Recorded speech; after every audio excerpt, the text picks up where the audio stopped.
What's up, you guys? Let's talk a little bit about the leaks. The gaming industry is leaking like never before. I don't know what's going on, but it's crazy. So, since the last month, we had three major leaks that I'm aware of. The Last of Us, I covered it heavily.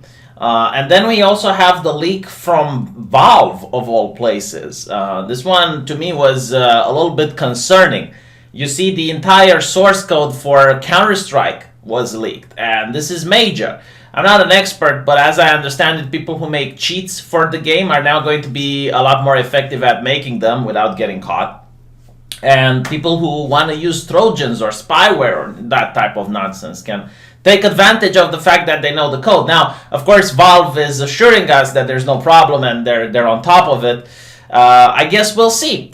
But it's very interesting, not the leak itself, but the drama surrounding it. You see, I understand that one of the people accused is a person that got recently fired from Valve from being transphobic. Now, unless the person is taking the head of transgender people and smashing them in the monitors, I would understand why they would get fired. But I really don't understand, like, okay, what does that have to do with him creating games? Like, why would you fire someone just because he's got a phobia? How is that affecting his ability to actually make games? Now, we're talking about a person that has been with the company since the very beginning. So a person that's actually responsible for creating the game Counter-Strike, which I understand that whole process gave jobs to a lot of transgender people. So, you know, the reason that I'm not really upset about transphobia anymore is that the definition has been watered down to the point that if you misgender a person or that if you have like an offensive tweet online, that's grounds for being fired. And especially, I actually had the person that contacted me yesterday. And they said that they can't watch any video where I talk about social justice activists till the end because they actually had to work with these people, and they are some of the most ruthless and bigoted people that he ever met. And he worked with religious people, he worked with Muslims, he worked with Christians. It's insane. It causes PTSD whenever I talk about these people. And as I mentioned, once they infiltrate a company, once they barnacle up a company, they are going to start getting everyone that doesn't think like them fired. So this includes, like in the case of Counter-Strike, people that have been there with the company since the beginning. And I have insiders at other companies like Blizzard and Ubisoft, and they all tell me the same things. It's like, it doesn't matter how talented you are. It doesn't matter what a good job you do for the company. That you will get fired. Not if you're against what they have to say, but if you do not go on your own personal Twitter and virtue signal and say what a virtuous person you are and how bad Orange Man is. This is like something that you can notice if you look at Marvel, if you look at other video gaming companies and look at the people who work there and you go on their Twitter, they tweet about politics far more than the people who actually work at CNN. It's insane. And they all say the same things, like they have the exact same opinion on all the issues. Like, you'll never see someone like even disagreeing.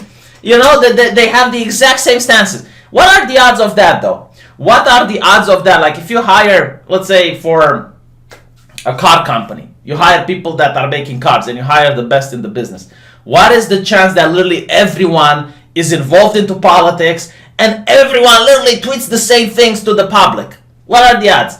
The only explanation is like if the company just hires people based on ideology and not on merit. And this is why the video game industry is collapsing. Like major plummets in stocks within the last year. Activision had to fire hundreds of people. EA Games and Ubisoft, their stocks went down. And after the new economic crisis, yikes. Big yikes. But you know what?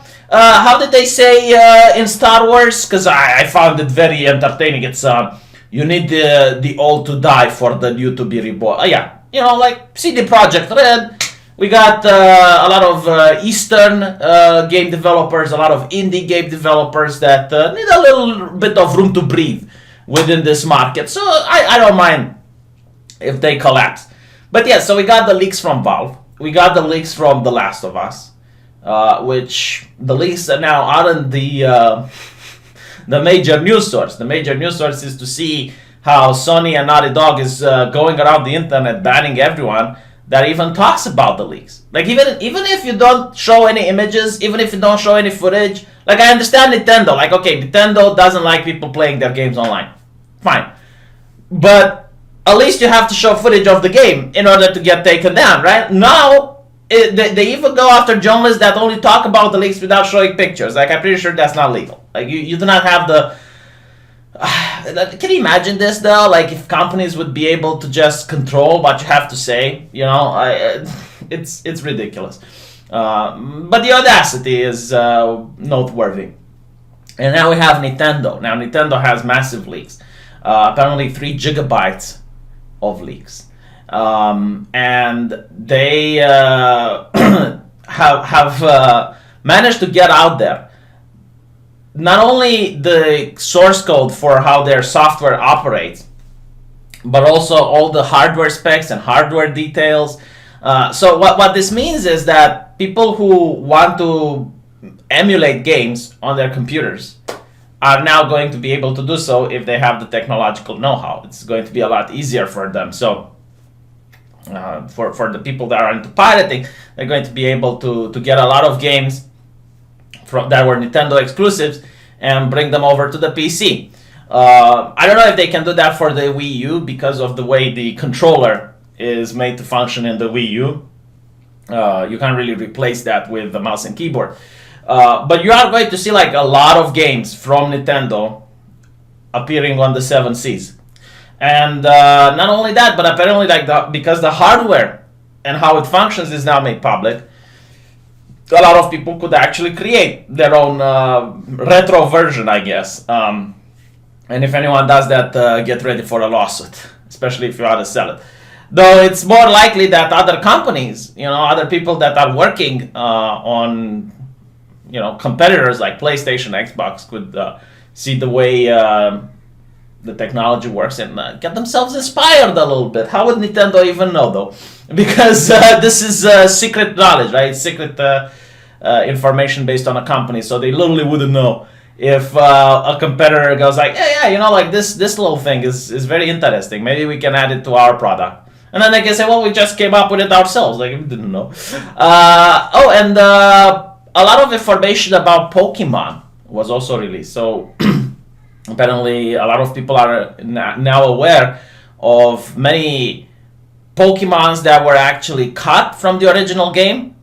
And I can't show them because I don't want a copyright strike. But what's interesting is that there's a lot of websites which document the Pokemon games and all the Pokemon that were released, as well as like Pokemons that were supposed to go into the original game but didn't manage to get because of time constraints or whatever. And all of these websites, they don't want to show any images of the new Pokemons, not even like under an alleged category. It's because, well, I think they're afraid of a lawsuit. But what's more probable is not really the lawsuit. What's more probable is the fact that they want to be on good terms with Nintendo, because a lot of these websites and a lot of these journalists, they require favors from companies. Give us a little sneak peek of your new game. Give us some information of what you're making so that they can make the clicks, so that they can be the first ones to break the story. So obviously, if you were to talk about the leaks and make now a page, you'd get a lot of clicks, but then you wouldn't get any more goodwill from Nintendo in the future. So it's a risk investment. They would rather pretend that these leaks didn't happen. They would rather pretend that these leaks didn't exist, which is quite interesting because it gives me the ability to talk about them.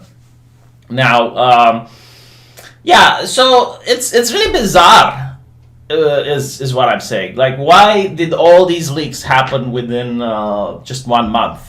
Is it because people are staying at home during the quarantine and they're bored and they have nothing else to do besides to hack into AAA gaming computers? Is it because a couple of developers from some companies started leaking stuff and it gave courage to people from other companies to leak stuff? I don't know, but I'll tell you what, it's entertaining. I'm not a Nintendo fan, though. I wish I was, because apparently the leaks are way bigger than the ones we have now, which is probably what happens when the leaker themselves tries to blackmail the company, like they would release a couple of leaks to the public so that the company can see they're legit. And the ones they released aren't that harmful because it's old software. It's older consoles that are being out there.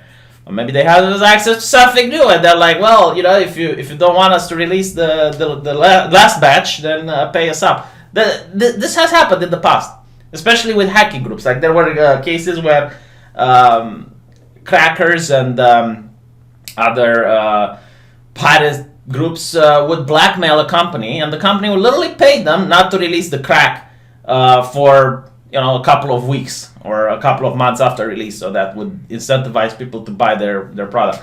It has happened in the past, so why wouldn't it happen now? But anyway, let me know what you think. I'm sorry if this video wasn't that entertaining. It's just that I'm surprised of the vast number of leaks that are happening. So I'll see you guys in the next video.